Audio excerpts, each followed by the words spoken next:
I'll get you in the picture. Right, we just stopped because Stenik forgot something, so he's had to go back home again. But we're off up the mountain.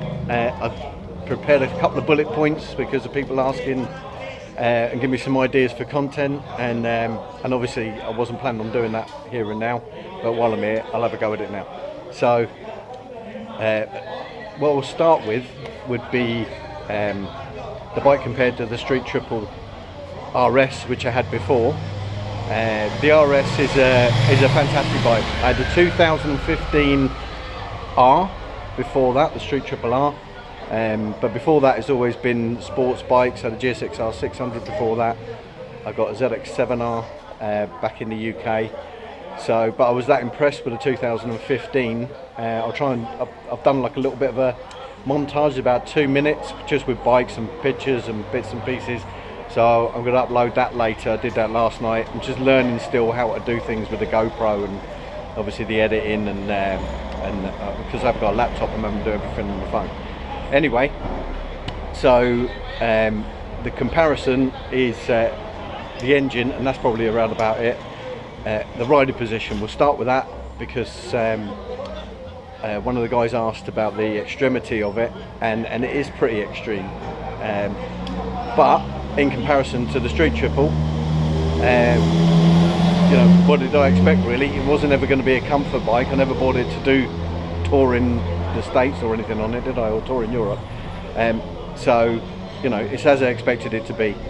As I said, I had a got a ZX-7R, which I've had since 1997, and bought that brand new. I'll try and get the bike in the shot. I have no idea how this shot's panning out.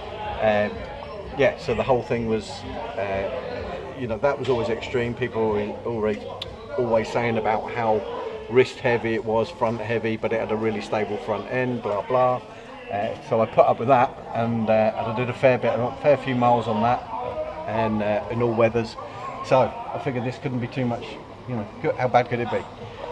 So as it is, yeah, it is heavy on the wrists, but then again, I'm pretty chunky, so that's my own fault. If I want to make it less heavy on the wrists, I could always go on a diet, couldn't I? But the Street Triple RS was brilliant. I didn't know how much better that would be from the 2015 version, because that was a 2019 or the 17-18 model year that I had. And that was a phenomenal bike, and so much better than the 2015. And I was amazed at the difference. You wouldn't think there'd be that much difference between the two. But this totally different bike. Hopefully get it on the track in another couple of months or so. Well, couple of weeks, and then it'll come into its own there. But it's comfy enough. I've dropped back the suspension on the preload because we all have a fiddle, and I've mucked about with not the preload, so I've left the preload. The front compression's down 4 clicks on, and the front rebound's down 4 clicks as well, just to soften it up on the front end. But I do notice as I ride through the day, where it's getting warmer, whereas the oil's circulating and everything else, is obviously getting a bit more compliant and a bit more comfy. So there must be something, you know, the oil's going to thin out. But it's top quality gear from Öhlins, and just not those 4 clicks. Only did it the other day, just as a bit of an experiment day today, but we'll see how we get on, see whether later on it becomes too soft and wallowy. But it's just pliant enough to be comfortable to ride around town. Tyre pressures, this is an interesting one, because on the Street Triple, the Triumph standard tyre pressures are quite high, but the Street Triple, I dropped off, I went between 30 and 32 on the front, and I did the same to this, and you could, you know, I could feel the front end, not even in really fast corners, but in long sweeping bends, it was a little bit kind of loose almost, not quite, but I don't know how to describe it, but you definitely felt it straight away. So I spoke to my friend who used to ride British Superbikes years ago, and managed the team for a couple of years, and a friend of his is in the, I think it's the Street Triple Cup. Spoke to him, and he runs 35 psi on the front. So I put it back to the 35 on the front, and it's, you know, you can notice a difference straight away. I was thinking it's going to be too hot because it never really drops below 20 degrees here. So you know, that's really, but what a difference. So it's obviously sensitive to tyre pressures. On the rear, I'm around about 40 psi on the rear, and I think the standard's about 44. So I have dropped that one off a bit, and that's been, you know, that's been fine. But the Street Triple as a bike, comfort-wise, was brilliant. You know, we had a little tour on that. We went to the other islands, went to Tenerife. So we got a ferry over to Tenerife. From there, went to La Gomera. From La Gomera, we went to La Palma. So one of the furthest out islands. It's all fun here, isn't it? One of the furthest out islands, and again, the little montage that I'm going to post. You'll see a couple of shots of me on that, and the other guys as well. I've left them on there. Look, nobody's bought the coffees yet. I'm not sure what else to cover about the bike. Let's just have another little look through. Obviously, fixtures and fittings, fantastic. But a couple of little bits. This is so soft, the screen. That's scratched. I'm a clean freak, and that's done with a, you know, you can see the haze in there. So I'll probably have to give that a bit of a polish with something. I mean, I'm just being picky, but that's obviously quite a soft plastic. And on the seat as well, you can see I only wiped it with my t-shirt, and it was actually not even my nail. I thought it was my nail, but it was like the hem of the t-shirt. But again, being picky. But then again, it's an 18 grand bike in euros here, and I know some of you in other countries are paying a lot more as well. I've seen them up for 21, and there's some people sending them a premium at like 25.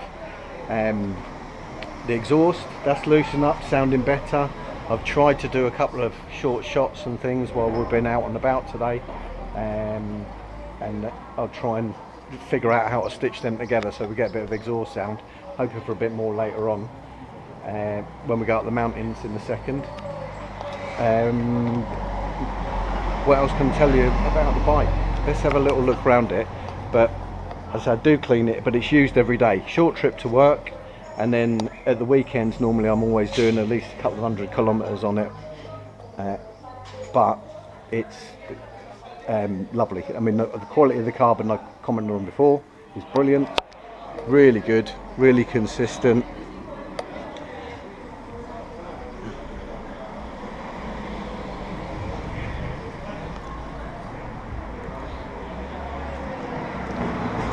The tyres are sticky. Obviously they're the SPs, the Corsa SPs. Really good.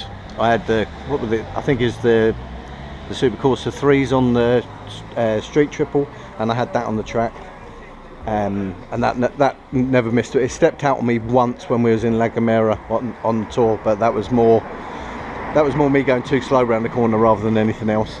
But this is such a, I don't know, just even the comfort thing. When you're on a motorway, you've got once you get a little bit of wind blast, there's enough. Last week I went up and down the motorway to Las Palmas, which was about 50 odd kilometers, and it was perfect. Once I had a little bit of wind, it was comfortable enough.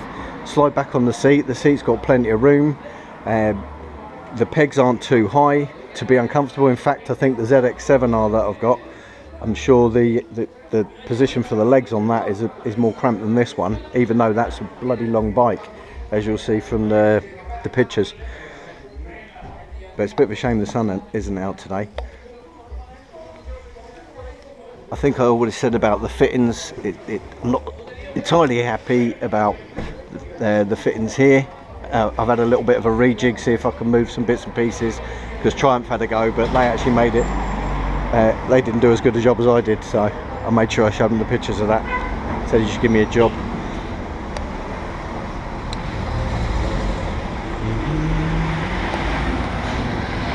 Ah, come on! Did you get some money? Gonna get a visit from the police now. All right, I'll catch up with you later. Ta-ra.